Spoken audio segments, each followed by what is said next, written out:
In fact, on the screen it says Genesis 16:1 and following. That's what the FF stands for. I told you all that story before. One of my mentors in ministry, it was a co-op program I had in senior year of high school, took a Hebrew class, and the final was start in Ruth 1, verse 1, and translate until the end of class and see how far you can go.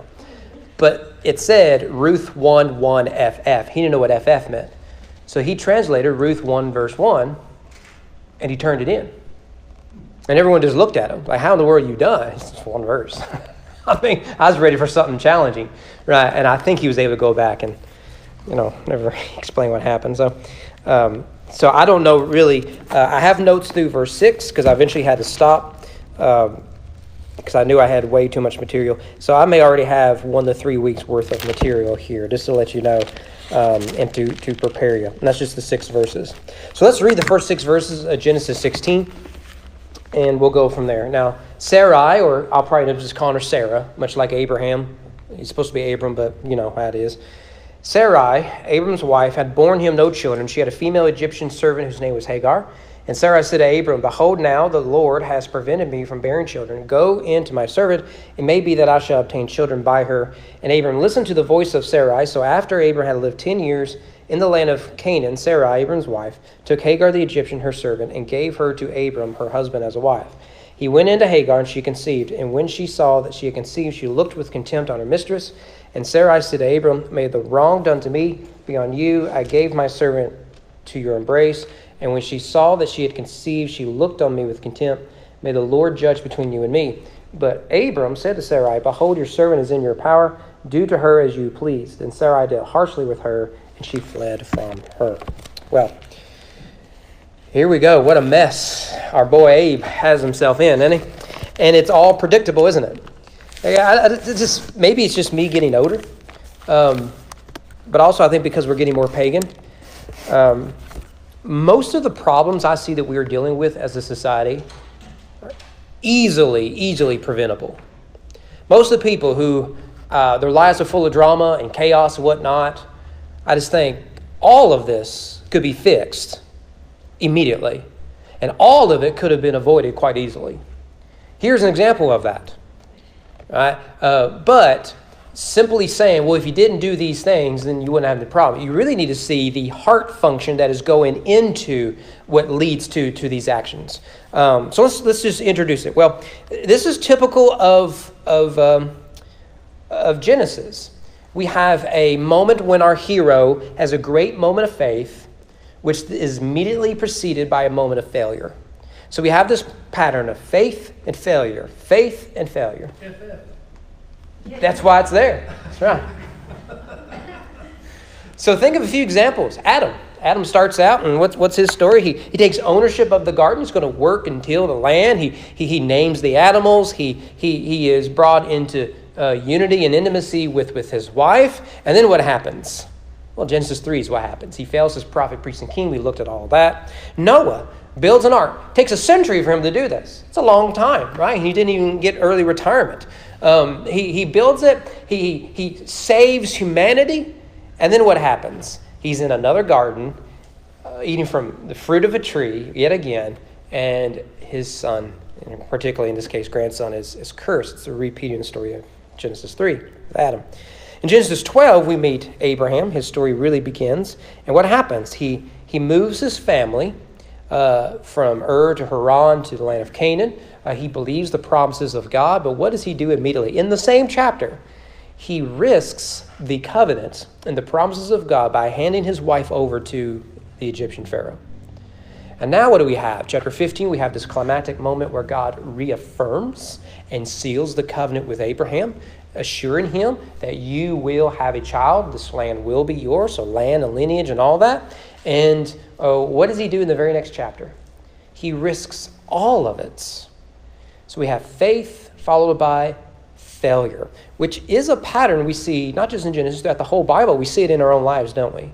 Well, not you, but everyone else around you certainly is like that. We have these moments of great faith and great triumph, often followed by those moments of struggle. You know, I'm a big sports guy, you know this. And teams are most vulnerable when they have success in a game. So you all know I'm a soccer guy, love it, forgive me, no one else cares. But it is so hard to score in soccer that when you get a goal, you convince yourself, well, we're going to win now. In fact, I made a comment, we played Owen County last week, that we went up a goal. And about 5 minutes later, the ball was kicked. It's Owen County's goal kick. And the referee was getting angry because no one went to go get the ball. And he started shouting. And I said, and I know the referee, he's assigned me a lot of games, been really good to me. And I said, hey, we ain't getting it. We're winning. What do I care if the clock keeps ticking down on them, right? It's not my problem. And that is how I coach and play, right? I am willing to kill the clock if it means we win, okay? With subs and everything else. And all the goofy stuff goes. But in every sport's like this. If you have this big, massive dunk, right? You're like, yeah. And you do it against a really good team, they can be on the other end of the court in 3 seconds flat scoring against you. Now who looks foolish? But this is true in life. These moments of triumph are often lead to moments of failure. And in moments of spiritual depth, and those great moments often lead to moments of great temptation. And we see that. So Jesus has the baptism, and the Father says, this is my beloved Son, all this. What follows? The temptation 40 days later. This is typical of our experience. And the Bible reveals this. Well, we also need to note this. There's 3 scenes that are very similar to what it is that we see here, okay? In Genesis 12, we said Abraham hands his wife over, right?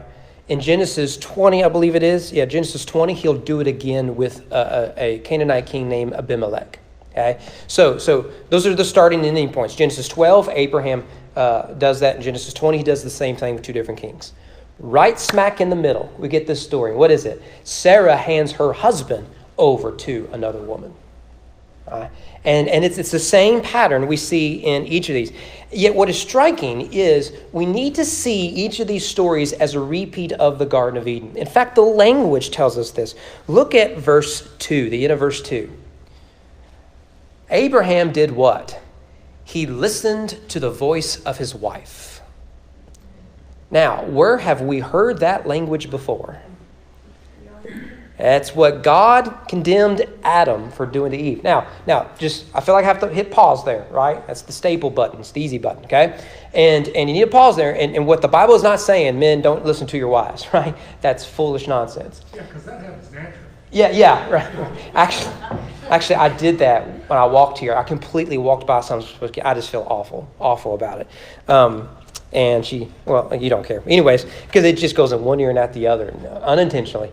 Anyways, later on in the Bible, there's a similar story here. We'll talk about it if we can get to it. It's where David's son violates his half-sister. So David's son, David's daughter. You know, that story. It says there, she says to him, listen to my voice. Listen to what it is I'm telling you. So his problem there is he didn't listen to the voice of a woman. Okay, so we see that language. Okay, so don't abuse. Take that one verse and take it out of context and out of what the Bible says. So in verse 3, notice Abram's wife took Hagar. Now where do we see that? It's the same word in Genesis chapter 3, verse 6. Eve took, and then notice she gave to her husband. Hagar is the fruit. And so she takes and she gives. Same thing that Eve does. So all of this violates the marriage covenant from Genesis 2. Notice that the one is supposed to become two. Right? So you have the single person. Now you have 2 people involved. The 2 become one. We spent a whole week talking about unity throughout Genesis and the Bible. But now notice you've got 1 becomes 2, which becomes 3. Yeah, and then you have the kids in, it's just going to get really, really crazy. And this doesn't work. Everywhere you see bigamy and polygamy in the Bible, it is a disaster. And in fact, this isn't the first time we've seen this scenario. The first bigamist in the Bible is a descendant of Lamech. I think we'll come to him later. And he has 2 wives whom he seems to use for his own profiteering, basically. So Abram is more like a descendant of Cain than a descendant of Noah or even of Seth. So also, I want to highlight this outline here. I find this stuff fascinating. The Bible is a really well-written literature if you just let it be and read it as an ancient book. So Sarah has no children. At the end, Hagar has a child. Right? So you see the bookends right there in the middle. Here's the year. So it's been 10 years, right? All that sort of stuff in verse 3. And then right there in the middle, Hagar has her sons. Very well organized and structured as a unit storytelling. So let's start with the proposal, verses 1 to 2. Now Sarai, Abram's wife, had borne him no children. She had a female Egyptian servant whose name was Hagar. Notice right away we meet all the characters. There are 3 characters here: Abram, Sarai, and Hagar. And all 3 of them are just terrible human beings. Some of you all know I wasn't a big fiction fan for many years until recently, probably in the last, shortly before we moved here, I started reading classics. That's how I got in Beowulf. But I've been reading more modern fiction here lately. And the reason I did that was I thought I need to read stories written about real people. They're not Christians. It's not a Christian story, right? I just need to read popular fiction and see what everyone else is reading and to help me understand the world we live in, okay? So the first series I read, I'm like into the second book, and it hit me. There is no one good in this story. Now, there's 6 books, and it's 2 different authors because the guy dies after the 3rd book, but it's kind of a trilogy. I'm thinking, I don't like any of these people. I mean, as a protagonist, I'm rooting for this person kind of got 2 main characters, but they're terrible human beings. I mean, they use each other, they abuse people, they're quick-tempered, they've got a terrible past, and the present isn't much better, right? And then it kind of hit me. Well, that makes sense. For one, theologically, there's no good people, really. But also just sort of practically. We've chucked holiness and godliness out the window. So what you're left is people with very questionable motives. And you're left sort of rooting for the lesser of the evils, right? So if you take out the really bad guys in the story, what are you left with? Some people who would otherwise be villains in any other story. Right? I mean, it just kind of struck me, that very feeling. You get this here. Abram participates in an illicit relationship. Sarai encourages it, leads her husband down a path of sin. I always tell young couples as they're getting ready to get married that when it comes to intimacy, usually it needs to be the wife who is the barrier. You need to be the one who says, look, this is how far we go and no farther. Not just in the bedroom, but in a lot of areas. Most men are dumb enough and evil enough, they'll try anything at least 3 times before they stop. Okay? And a good wife will say, no, right? I'm with you here, and this is where the bridge is burned, right? There's nothing there, right? Trump's wall is real high at this point right here, okay? Or Biden's wall. They're both building walls, so I'm not red or blue here. Go Cards. But so Sarai's doing that. She's clearly exercising a lack of faith, all that sort of stuff. And then there is Hagar. Now, Hagar is a victim here, right? Don't miss that. She is a victim. In fact, the way she's introduced isn't by giving us her name first. Notice how she's introduced. She's introduced as Sarai's female Egyptian servant whose name is Hagar. The writer wants us to see her title. Her position matters most to Sarai and Abram, not her person. This contradicts that she's made in the image of God. She's in the story, and she's given to Abram because she's a nobody. She has no status. She's no rival to Sarai, at least initially. Oh, and her name happens to be Hagar. But even with that, what does she do is she responds whenever she gets pregnant with saying, I'm better than you. Right? She stirs contempt and envy. So she's guilty too. There's no one good in the story. But that phrase Egyptian servant, we talked about this when it first came up. How did Abraham and Sarah get Hagar? Do you remember? It's in Genesis chapter 12, verse 16. I don't think I put it up there. Yeah, here it is. Remember that you have the promise in the first 6 verses, right? In Genesis 12. And then Abram lies about his wife being a sister, and Pharaoh takes her and all that sort of stuff. Well, at the end, right? So you remember, it's the irony is Abram's supposed to be a blessing to the nations, but in chapter 12, he's a curse to the nations. So Pharaoh responds by blessing Abraham, which is a fulfillment of that promise, right? That the nations will bless you. And we get this. For her sake, Sarah's sake, he dealt well with Abram. He has sheep, oxen, male donkeys, male servants, female servants. There's Hagar right there. So the only reason he has Hagar is because of his failure in chapter 12. This is good storytelling, for one. Is this mistake leads to this bigger mistake, which is going to cause other big problems, right? And so the irony is very clear. Hagar, the slave, goes from being in Egypt into slavery in Canaan. What's the story in Exodus? At the end of Genesis and into Exodus, we have Canaanites, Jews, who are then go into slavery in Egypt. It's even more irony. Abraham takes a slave from Egypt. Later, Pharaoh takes Jews into slavery in Egypt. In fact, it's even crazier than that. From this Egyptian slave, Abraham has a child who then turns one of Abraham's great-grandsons into an Egyptian slave. It's the Ishmaelites that the brothers sell Joseph into. I mean, the Bible's a really well-written story. It's almost like only God could have done it. But you see there, verse 1, she bore him no children. Now, in ancient Near Eastern culture, this was a badge of shame. This was a big area of shame because, and you'll get these verses in the Bible here and there that connect infertility with cursing from God. Now, we don't believe that, okay? Now, there are times when God has closed the wombs. I think I've got a few verses on that later. But what we see here is they've tried and they've tried and they tried. At this point, they've been trying for 10 years. And that's not counting the decades before that, when they first got married. May have gotten married as teenagers, 20s.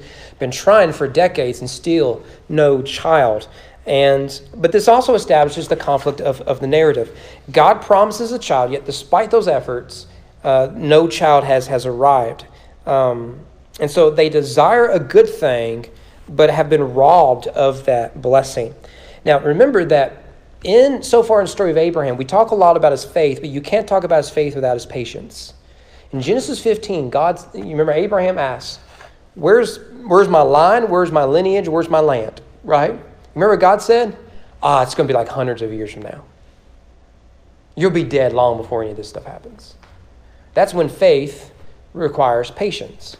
But what we have here, particularly with Sarah, not limited to Sarah, is her lack of patience is a reflection of her lack of faith. And so the conflict here is set up that she bore Abraham no children.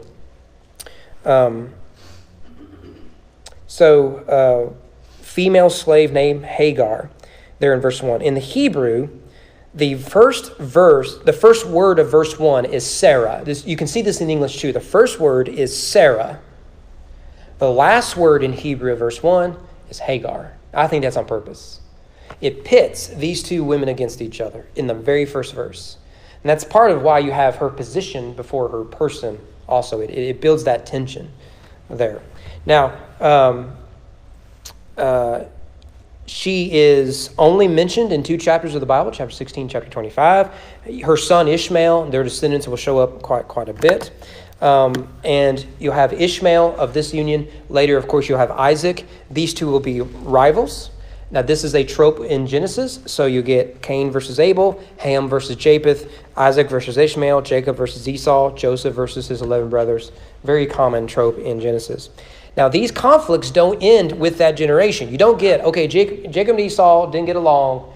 Good thing their grandkids get along just fine. No. It's worse.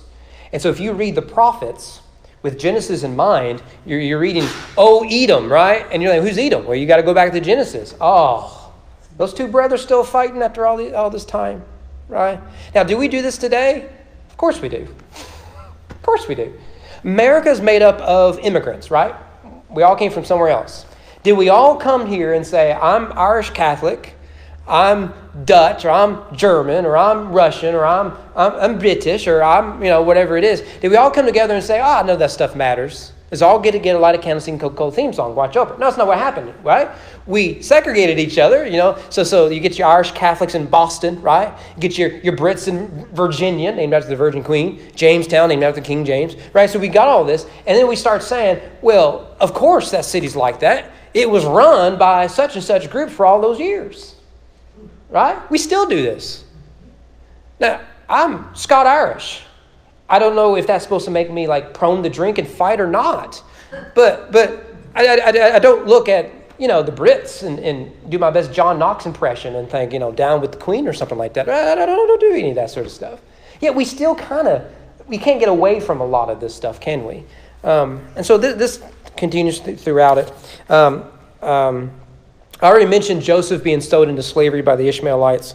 Hagar means flight. It's a Hebrew name. So there's some debate as to the genesis of her name. We will presume she has an Egyptian name. Maybe she was renamed by Abraham and Sarah to have a Hebrew name. Or this is the name the writer gave because it foreshadows what's going to happen, right? So this is typical. Noah means rest. Adam means mankind, so he's the first of mankind. Eve means life. Sarah means princess, which is sometimes true, right? Remember that Ruth, the story of Ruth, all those names have these ironic meanings. Like Ruth's sons are named Sick and Dying, and within the first few verses, they get sick and die. So there's a lot of that in the Bible. Her name means fleeing. So in verse 6, you see there, she fled. Hagar fled. All right. So this makes sense. She is the first slave that I can recall mentioned in the Bible. Now, there are slaves. Obviously, I quoted Genesis 12, male and female servants. I can't think of another slave in the Bible before Hagar. And so if you're wanting to develop a theology of slavery, I think Hagar is a good place to start. Is there anything here positive about slavery? Think about it. If you take someone against their will and make them work in the field and in the domestic home or whatever it is, you feel like you have the right to make them do anything, including surrogacy. This is part of the evil of it. Right? And so there is nothing good with the institution of slavery, let alone how the slave is viewed. She's identified as that Egyptian servant whose name is flight, Hagar. So it already contradicts the image of God language of Genesis 1 and 2. And it is a story of oppression and injustice. So Sarah's pain there in verse 2 is made evident in the language she uses. Behold, now the Lord has prevented me from bearing children. Striking language, isn't it? God did this to me. Now, she's received a promise from God that she would have a child with Abraham. And Abraham, no doubt, has told her this. Remember, this is Adam's job, to share with your wife the promises of God and all that sort of stuff. And he sort of failed in that area. Remember the prophet, priest, and king? And Abraham seems to be failing at this. The promises made to Abraham, the promise made to Sarah. She's part of the deal. And what is her argument here? What you see as a great promise, I see as folly. She's been with Abraham from Ur to Haran, from Haran to Canaan, to Egypt, back to Canaan. She's seen wars with nations she don't care about, chieftains she don't care about, cities and what she don't care about. She doesn't have a real home. She's a sojourner in a strange land. She seems to be just done with this. What good has come to her following Abraham and all these goofy promises he believes in? Well, it has been 10 years and still no child. 10 years. But the Lord has prevented me, which is typical of us humans, isn't it? Amid our pain, we blame God. This is not an unusual response to grief and suffering. In fact, if we were to take the people in this church alone who did not leave amid suffering and grief, how many people would we have here pre-COVID? How many people we lost because in moments of crisis they lost faith? I've shared some stories with you before on that, and it's pretty typical. Here's a family, here's an individual, here's a couple we may never see because of this terrible tragedy in their lives. Now, for some people, it draws them to faith. That's why I think ministers who at funerals don't preach the gospel should leave the ministry, because that is a moment as an opportunity where the lost will welcome you to share with them the hope we have in Christ. And it's the moment they really need it, and you're up there telling stories to get laughs. And laughter is a part of the grieving process. Of course, I don't mind doing any of that. You've heard me tell jokes at funerals. But if it's not without a gospel, what's the point? And so here she wants to blame God. Now, that's not unusual with mankind in the story of Genesis. Can you think of a story where something bad happened and they blamed God? First parents. That woman, which you should never start a sentence that way. You men writing that down, you can put that in your Bible, right? Proverbs 32. Never start a sentence with that woman of mine, okay? Right? Don't do that. That is a big, big no-no. Make sure Chris gets that. You need to write that down for him. This is gospel, Chris. This is gospel. The woman whom you gave me, it's your fault. And of course, what does she do? She blames the serpent, right? Calm down. Anytime you tell your wife to calm down, you know what she ain't going to do. She ain't going to calm down. It goes the other way too, but we don't ever mention that about men. Yeah. Now, let's be honest here. Is it true? Has God prevented Sarah from getting pregnant? There is an element of truth here, isn't it? Sure it is. He's sovereign over the womb. He can open, he can close, he can do all that. Yeah. In fact, it's evident from what we saw in chapter 15, God has said, you ain't having kids for quite a while. Hang in there. When I decide you have kids, you're going to have kids. So clearly he's sovereign over that. And then there's other stories in the Bible that seem to indicate that God opens and closes wombs. Let me give you just one example. The story of Jacob with Rachel and Leah. Remember that Jacob, the one he loved, couldn't conceive. The one he didn't love could conceive. Right? When we get there, my goodness, we're going to play all the daytime drama talk shows where people throw chairs. We're going to have them run in the background so that you can see that this nonsense is just human existence. It is a wild story, right? They start, anyways, we'll get there sometime. The Lord visited, well, that's not the verse. Yeah, we'll go with it. The Lord visited Sarah as he had said, and the Lord did to Sarah as he had promised, and she conceived. Notice there, it is God who fulfilled the promise leading to her conception. Okay? Now, this is the story of Rachel and Leah. When the Lord saw that Leah was hated, he opened her womb. He did the same thing with Sarah, didn't he? Not the same language, but it's the same idea. By the way, he'll do the same thing with Mary, won't he? It's the whole point. She says, I cannot conceive. It's impossible. Don't say nothing's impossible with God. By the way, there's the inverse of that story, isn't it? Story of Elizabeth, who is the next Sarah. Elizabeth and Zechariah are the Abraham and Sarah of the story. So Elizabeth cannot conceive for the opposite reason of Mary. Mary is of the right age. She's unmarried. Elizabeth is beyond the age. Therefore, it's equally impossible. Both are impossible, biologically and scientifically. But God does the impossible by bringing both to conception. God opens the womb of both of them, which meant God had closed the womb before. At the same time, when we say this is the mystery of God's sovereignty and agency and natural cause, right? We would not say, yeah, God sent a tornado to kill all of you people, right? We wouldn't use that language. We would say God is sovereign over the natural world. God is sovereign over science and all that sort of stuff. God is sovereign over human affairs. At the same time, there is responsibility for us all. So what I don't think is Abraham and Sarah say, God's going to get us pregnant, so one day I'll just wake up pregnant. We don't have to play a role in this. No, they do have a role in this, to try to conceive. That is the mystery of God's sovereignty and the role that humans have. But with that said, she says, go into my servant. That's a term used throughout Genesis and the rest of the Bible for marital intimacy. Now, on the one hand, this is a bizarre arrangement for you and I, right? I mean, no wife that we know of, not in our circles, not that vote like us, would ever say, honey, I found this lovely young lady. I want you to have relations with her so we can have a child. Now, it's bizarre to you and I. Not so bizarre in the ancient world.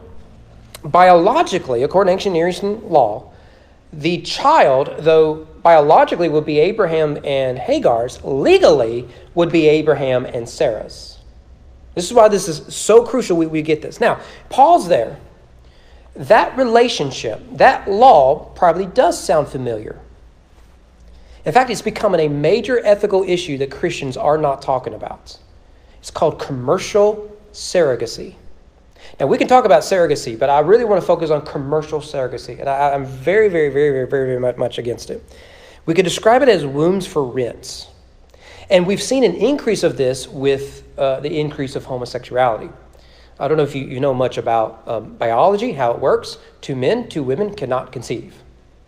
And so their options are adoption or surrogacy. Perhaps the most prominent example that used this that I know of is the CNN guy, Anderson Cooper.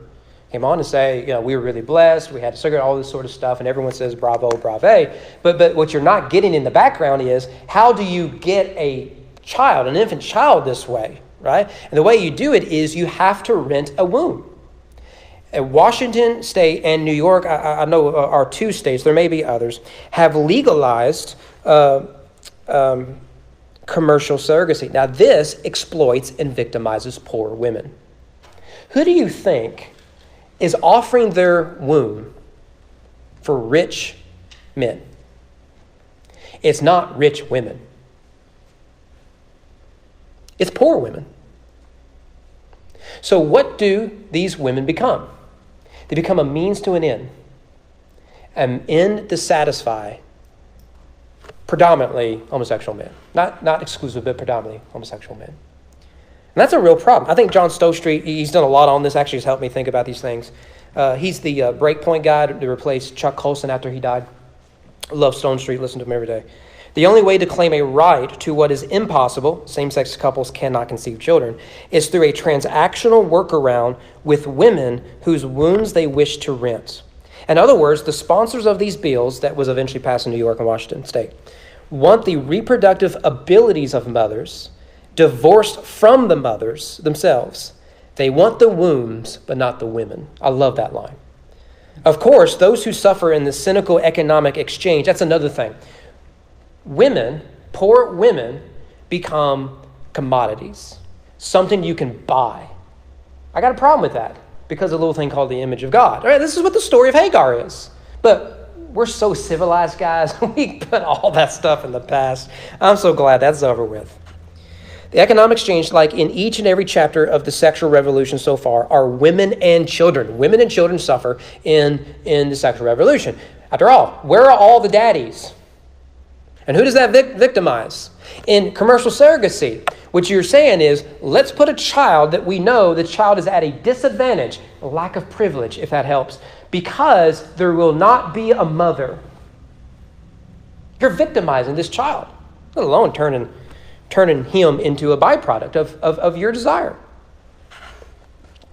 As Haver points out, another writer he quoted earlier, surrogate mothers or gestational carriers is the Orwellian term, are at risk of permanent sterility or other serious health consequences from ovarian hyperstimulation. So it's not like you rent your womb one time and now you can go to college. You have to do it over and over again. It's not good for the body. The children whose rights are not even considered will grow up, and as we've seen from other situations, they'll want to know who they are and where they come from. Many understandably condemn how they were conceived, bought, and sold like products. The European Parliament has denounced surrogacy as, quote, an act of violence against women, unquote. In countries like India, whose citizens stand to profit from renting wombs to rich Westerners, have recognized the built-in exploitation and outlawed the practice. Yet if activists and legislators get their way, in New York, of course, they've passed it, it will soon welcome commercial surrogacy. By doing so, they'll be endorsing the idea that families, including children, are commodities to be bought and sold. But it's always the women and children, especially the most vulnerable ones, who will pay the highest price. Now, you tell me what's the difference between what happens to Hagar here and what we're doing to women now. It's all about freedom, isn't it? It's funny how we victimize other people for our own pleasure and freedom. And let us notice here again, it's not an accident that the surrogate mother in this story is a slave. A poor woman who has no rights. All right. There's a book I had to read for BTB in literature class. I can't think of it. Y'all can maybe help me. It illustrates this. It's more for middle school age. The Giver. The Gift, The Giver. I think it's The Giver. No one familiar with it? The homeschool family is. It's where everyone has a certain job, right? And he's going to be the giver. So he has to He has to get all the memories and all this stuff. But one of the jobs you can be is a surrogate mother, basically. You're implanted with an embryo.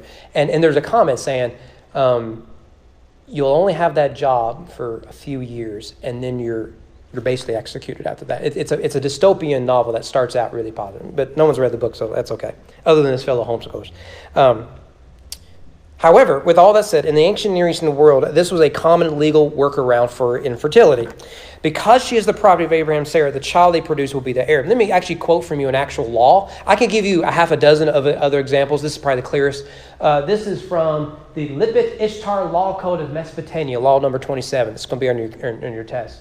If a man's wife has not borne him children, but a harlot from the public square has borne him children, he shall provide grain, oil, and clothing for that harlot. The children which the harlot has borne him shall be heirs. So, what is she? She gets paid with food and money, and then done. All right? Just a womb for rent. Surrogate mother, all she is. All right? And now, you have laws like this because this is becoming common practice. Right?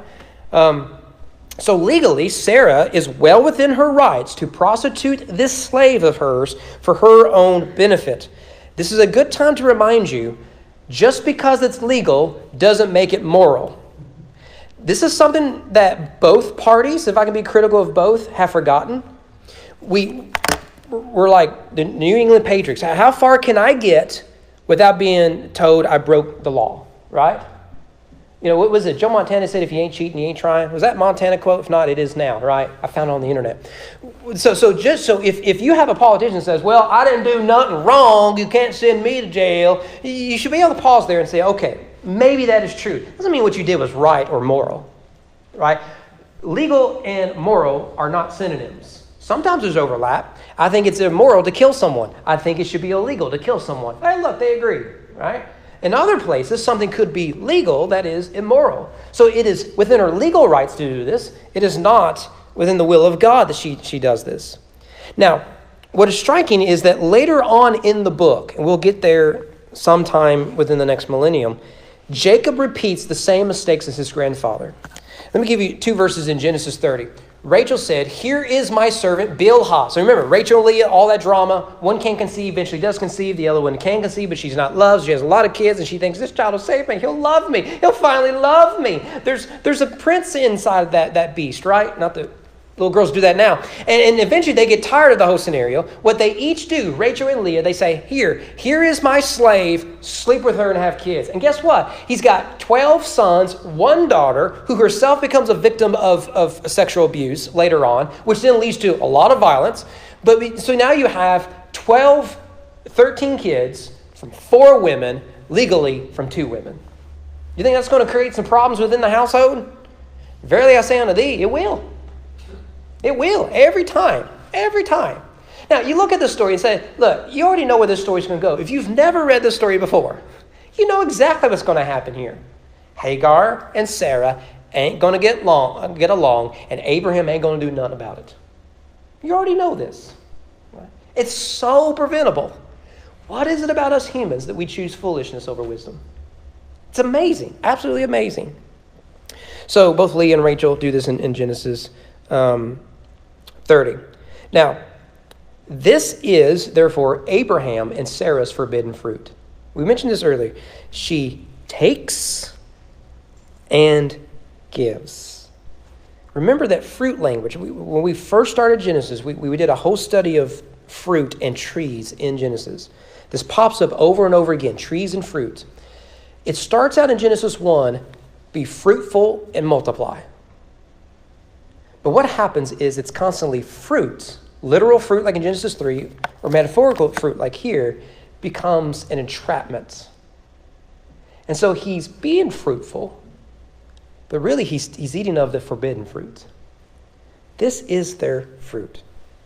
The two will do anything, absolutely anything, to get the one thing they really want. Doesn't this sound familiar? I want this one thing. If I can get this one thing, I'll be happy. And then I'll have everything I ever wanted. I'll never need anything else in my life. If I can just get this one thing, whatever it might be, fame, education, a lot of followers on the TikTok, whatever it is. I was listening recently a podcast about Lance Armstrong, and it just struck me. You know Lance Armstrong, the Tour de France guy? Yeah, there he is. There he is, looking good. This is before we knew who he really was, or ignoring who we really knew who he was. But hey, it sold a lot of Nikes with stuff like this. But story of Lance Armstrong won the Tour de France 7 times. I didn't know the story before. I knew his cancer story, of course, and the comeback, and that's how then he ends up marrying a music star and all that, who suddenly is country now. I don't get how that works. So anyways, in 1995, following the Milan-San Remo race in Italy, Lance Armstrong finished in 73rd place. And among his teammates, he was not at the bottom of his team. He was then considered the best American rider. He finished 73rd place. Now, I watched a lot of baseball growing up, okay? And I learned something. If a guy is mediocre this year, and within 5 years, he's the best in the sport, you should start doing an investigation immediately. Barry Bonds was an excellent home run hitter, probably would have made it to the Hall of Fame, would not have broken a single record. But he was a great player for San Francisco Giants. I was a Giants fan back in the day, and Reds. Then all of a sudden, at the end of his career, he's hitting home runs left and right, as did Mark McGwire and Sammy Sosa and all the other ones. Like, you're at the twilight of your career, and now you're starting to hit a ball? And everyone's like, I just can't believe it. Can you not believe that? I mean, I've got a few ideas how that happens. You know, I can hit a home run if you give me enough steroids. And I was a ground ball guy, just get the first base, okay? Run as hard as you can because it ain't going in the air, right? But give me enough steroids, how to do it. So he finishes 73rd place. They get on the bus, and all his teammates are laughing, joking. And he is furious about it. Furious. He says, how can you all be laughing? We got embarrassed. We got defeated. And I want to be number one. I'm like, hey, man, look, we get it. We're all disappointed. We're just trying to, this is our way of coping with our failure here. He said, well, I'm done with this failure. He said, look, I'm going to start taking what I call EPOs. And later he added the steroids and other stuff. It starts with EPO. It's a banned substance in cycling. And I assume other sports. He says, and if you're not going to take it with me, you're off the team. What did he want? He wanted to win. And he was willing to do anything to get that win. And he got that first win. It's the comeback kid and all this sort of stuff. It wasn't enough. He's got to get more. 2, 3. The American that had won the most Tour de France in straight was 3. He got his 3rd. So he had to get the 4th to beat that record. And then the grand record, I believe, was 6 or 7. So he got his 6, and he got his 7. So now he's greatest Tour de France rider in the world. And then he gets caught. He wanted his one thing. He'd do anything to get it. I'm glad that doesn't describe any of us. How many lives have been ruined because we thought we wanted that one thing? You know, one of the things, we'll save this for later, but something you need to see in this story is that Sarah got that one thing she wanted. Her success, however, was her greatest failure. So what she thought would be the answer to all of her prayers and all of her desires, all of the emptiness, turned out to be the source of the greatest conflict in her life. Willing to risk her own marriage for a child. Is it having a child a good thing? Yeah, it's a great thing. We should want children. Children are a blessing, usually. But that one thing turned into a crisis because it wasn't the right thing, the right way. In fact, notice the language he used. We've got to go. We're not going to get out of verse 2. I was afraid of this. I might have enough material here for 3 weeks. Verse 2, I shall obtain children by her. Did y'all's translation say anything else? Mine says obtain.